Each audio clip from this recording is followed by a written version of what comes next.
Bora falar sobre os acontecimentos do quarto episódio de Duna, a Profecia.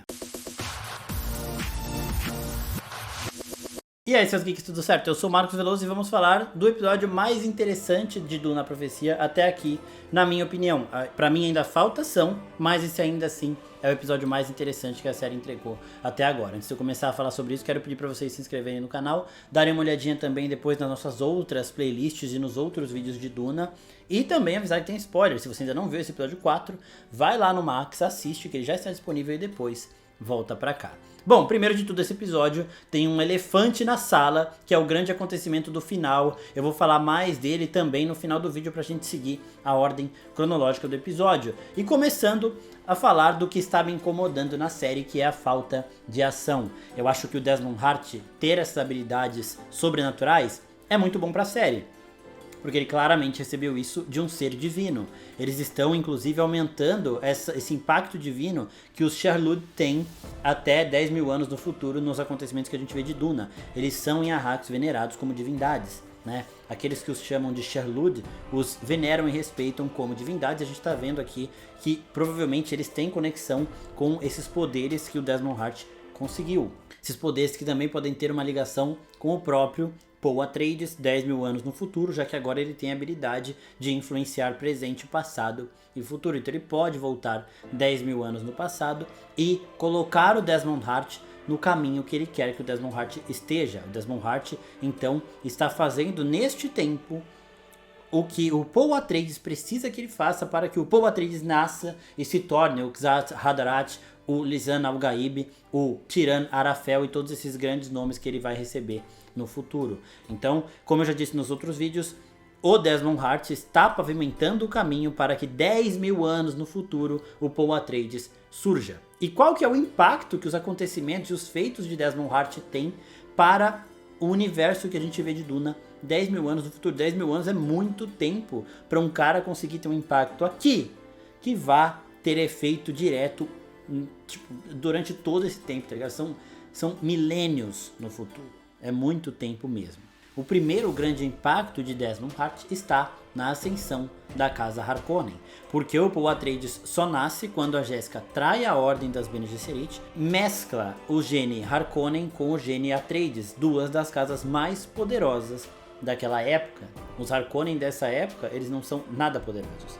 E eles não teriam essa ascensão se o Desmond Hart não tivesse colocado as Bene Gesserit contra a parede. Porque a Valia Harkonnen é que começa a ascensão dos Harkonnen em um ato desesperado. Ela precisa de uma casa frágil para estar nessa audiência que vai acontecer no Império, para acusar o Imperador, porque nenhuma das casas que já tem os seus lugares tem coragem para isso, né? E ela aproveita disso para colocar a própria casa dela neste lugar. Então os Harkonnen se tornam mais importantes agora. E essa importância vai só crescer para que 10 mil anos no futuro eles estejam naquela posição meio que de igualdade com a casa Atreides. E também nessa proximidade com o Império. O que a gente vê nos filmes de Duna é que os Corino que ainda estão no trono, eles estão desde aqui até lá no trono, eles têm os Harkonnen agora, no tempo de Paul Atreides, como os cão de caça deles, tá ligado? O primeiro ato dos Harkonnen, como uma das grandes casas que tem essa influência, que tem um lugar na mesa, é de acusar o Imperador, de acusar a casa Corino. Mas a gente vai vendo nessa atualidade que o Império usa os Harkonnen para enfraquecer os Atreides. Os Harkonnen eles falam isso, a personagem da Florence Pugh, que é a princesa dos filmes de Duna, ela fala isso.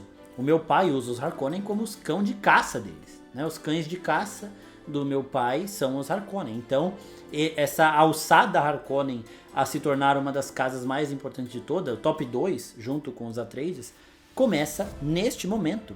E só começou porque o Desmond Hart colocou as Bene Gesserit contra a parede e a Valia Harkonnen teve que tomar essa atitude desesperada. Então, nos termos políticos, esse episódio ainda é o mais interessante e por isso que ele me ganha aqui.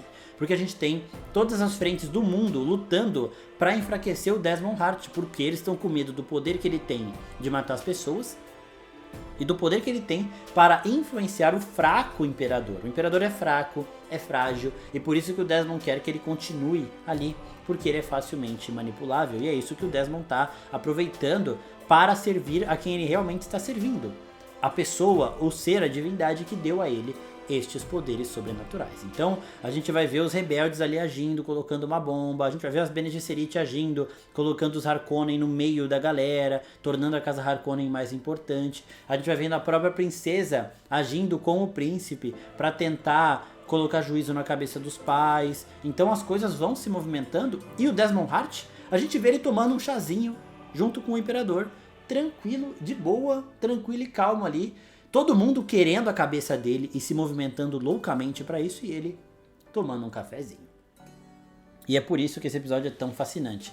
Porque o cara que está mais tranquilo no episódio é o alvo de todos os outros jogadores bem poderosos. A gente tem aqui a líder das Bene Gesserit, que são já uma ordem muito influente. A gente tem aqui a princesa, né? Tá todo mundo indo contra ele, mas ele tá tranquilo e calmo. Por quê? Porque ele manipula o imperador, ele tem a imperatriz do lado dele e ele está sempre um passo à frente. E quando chega o momento do julgamento, eu gostei do comportamento do Harold Harkonnen, porque quando a gente vê de primeiro momento, a gente acha que o cara vai ser aquele que não consegue fazer nada sozinho, né, que gagueja toda hora, mas não, na hora de se impor ele consegue manter a voz firme, ele sabe também o que falar, é claro, sem a Valia ele não conseguiria fazer nada, mas ele também sabe se portar nas situações, então eu gostei dessa quebra de expectativa, né? Só que aí no momento do julgamento tá tudo acontecendo conforme esperado, a Imperatriz chega até para ajudar os planos da Valia indiretamente, e só que o Desmond está sempre um passo à frente. E aqui nesse momento ele desmascara a rebelião, ele desmascara também o líder de uma das grandes casas que estava querendo incriminar o imperador,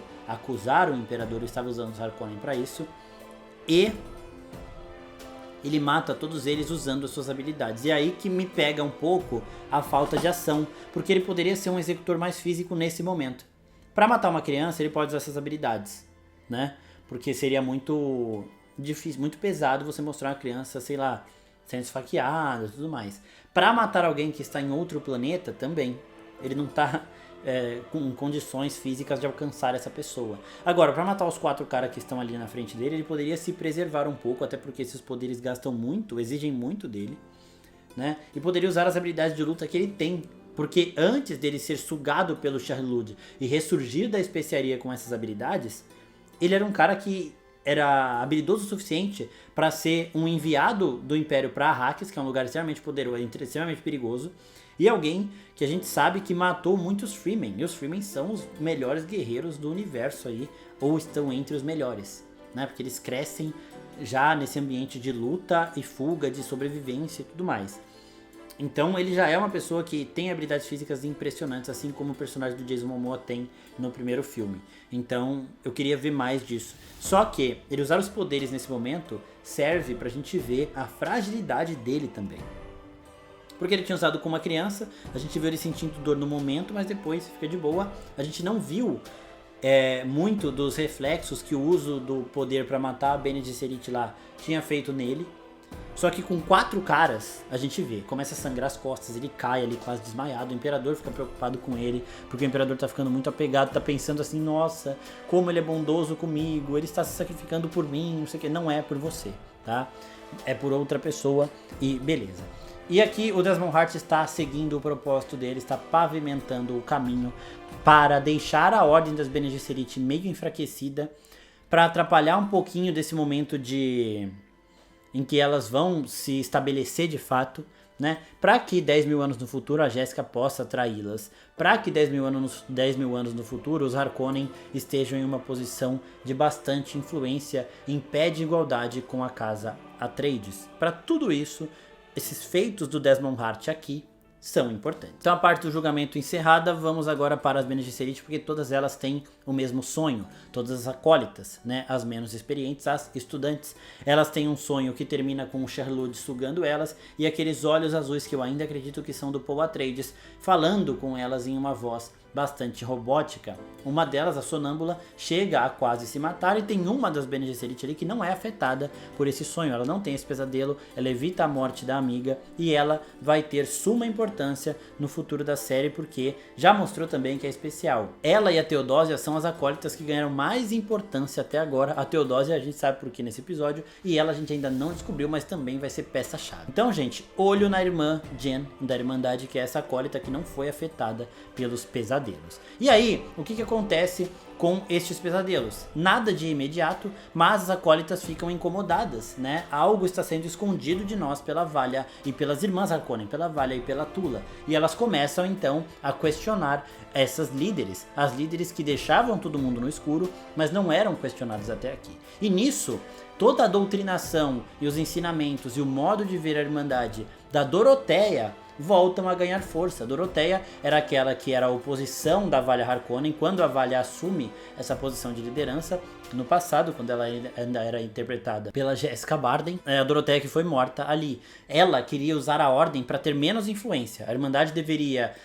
propagar a religião, deveria aconselhar as pessoas, identificando se os negociantes estavam mentindo ou não, mas não deveria interferir de fato. A Valia já acha o contrário, já usa a voz para ordenar, já usa os seus poderes e habilidades também para guiar, para fazer com que as coisas aconteçam do jeito que ela quer, do jeito que a Irmandade precisa que aconteçam, para colocar a Irmandade no topo, na liderança. Então, conforme essas acólitas vão voltando aos ensinamentos da Dorotheia, a liderança da Valia vai ficando cada vez mais fraca. E nós temos ainda a situação da Dorotheia poder retornar. Porque, para quem não lembra, no episódio anterior, a Lila passou por um processo na especiaria. Então ela volta aos antepassados, a Dorotheia é vó da Layla, né? E depois a Tula tentou reviver a Layla usando especiaria, a IA deles ali. Só que eu já tinha falado naquele vídeo da semana passada que a Dorotheia pode assumir o corpo. Então na hora da Lila voltar da especiaria, também seguindo a profecia que está movendo os acontecimentos dessa série, poderia ser na verdade a Dorotheia no comando. Então nós temos a maioria das acólitas voltando a estabelecer a forma de pensar da Dorotheia na ordem.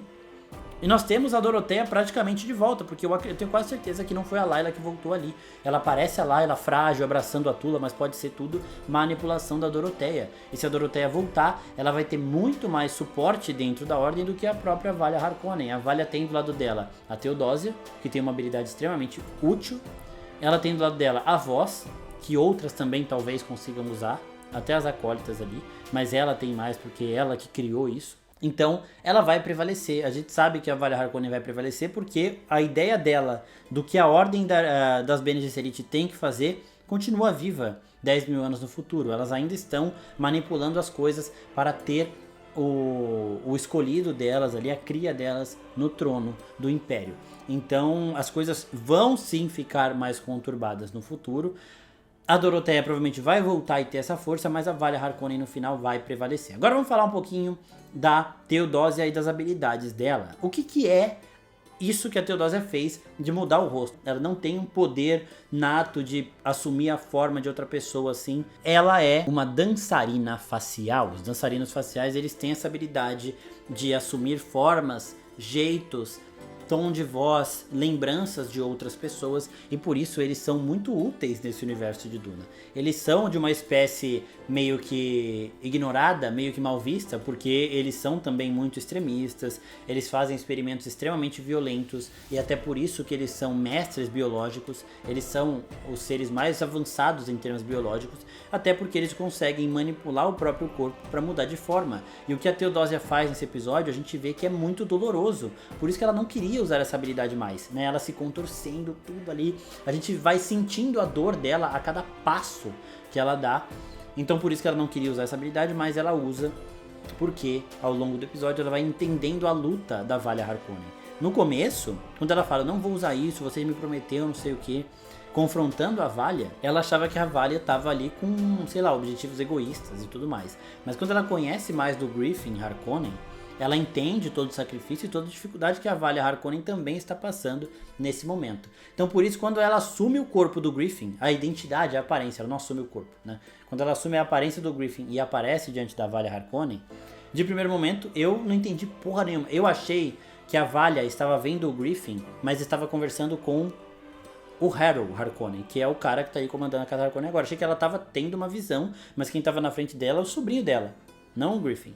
E aí depois que eles se abraçam, ela sai, que a gente vê o que aconteceu, eu falei, caralho, aí a conversa já muda de significado. Porque ela fala, eu entendi todo o seu sacrifício, não sei o que, também vou me sacrificar pela causa. Ela está falando que ela vai usar as habilidades dela, Theodosia, porque ela quer Ela fala, eu faço minhas próprias escolhas, né? Quando a Valia tava falando com ela, poderia falar, puta, a Valia tá triste porque ela induziu o Griffin a fazer o que ele fez, ele voltou morto. E aí depois ele falou pra acalmá-la que ele faz as próprias escolhas dele. Mas não, na verdade ela sabia que era Teodosia e a conversa delas também tem esse efeito. Ela falando pra Teodosia que não queria manipular a Teodosia a usar essa habilidade. E a Teodosia falando, eu estou fazendo isso porque eu quero. Porque agora eu entendo todo o seu sacrifício nisso tudo, né? Então é bem legal essa parada. E estes dançarinos faciais, eles vão aparecer nos filmes de Duna, em Duna Messias, que é a conclusão da trilogia do Paul Atreides, porque no livro de Duna Messias, eles estão imersos, eles são bem importantes também, então eles têm o papel deles ali. Eles não foram mostrados nos outros filmes e aparentemente essa espécie, que são os Bene Tleiax, eles ainda não estão de fato tão habilidosos nessa ordem, né, de mudar de face, de mudar de voz, de adquirir essas memórias e tudo mais. Então, isso ainda é um processo, e assim como a Valia Harkonnen é a pessoa que introduziu a voz nesse universo de Duna, talvez a Teodosia seja uma das primeiras a ter essa habilidade, esse poder, por isso que é algo tão raro e é uma arma secreta que as Bene Gesserit têm e que ninguém mais no universo sabe talvez da existência, só a Valia nesse momento e alguns dos outros Bene Tleilax que a gente ainda não viu, né? Essa habilidade surgiu de algum lugar, talvez ela tenha nascido com isso e depois ela seja usada em experimentos para que outras pessoas consigam obter essa habilidade e aí surjam esses dançarinos faciais. Talvez ela seja, sei lá, a primeira, um protótipo, alguma coisa desse tipo.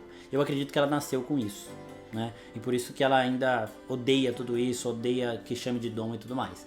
Então, esses seres existem, esses seres, de fato, no futuro, vão lutar contra a influência das Bene Gesserit, mas aqui eles estão do mesmo lado, e Desmond Hart continua fazendo tudo o que ele tem que fazer para garantir que 10 mil anos no futuro surja Kwisatz Haderach, o Lisan, Algaib, o Tiran, Arafel, Paul Atreides, aquele que vai acabar com as Bene Gesserit e que vai dar uma nova ordem para o universo de Duna, aquele tirano que vai governar toda a humanidade. Eu espero que vocês tenham gostado desse vídeo, comentem aqui o que vocês estão achando da série e se inscrevam no canal e ativem o sininho também, porque faremos mais conteúdos de Duna Profecia de todos os universos que vocês estão acostumados a ver na cultura pop. É isso, pessoal, muito obrigado, até a próxima. Tchau, tchau.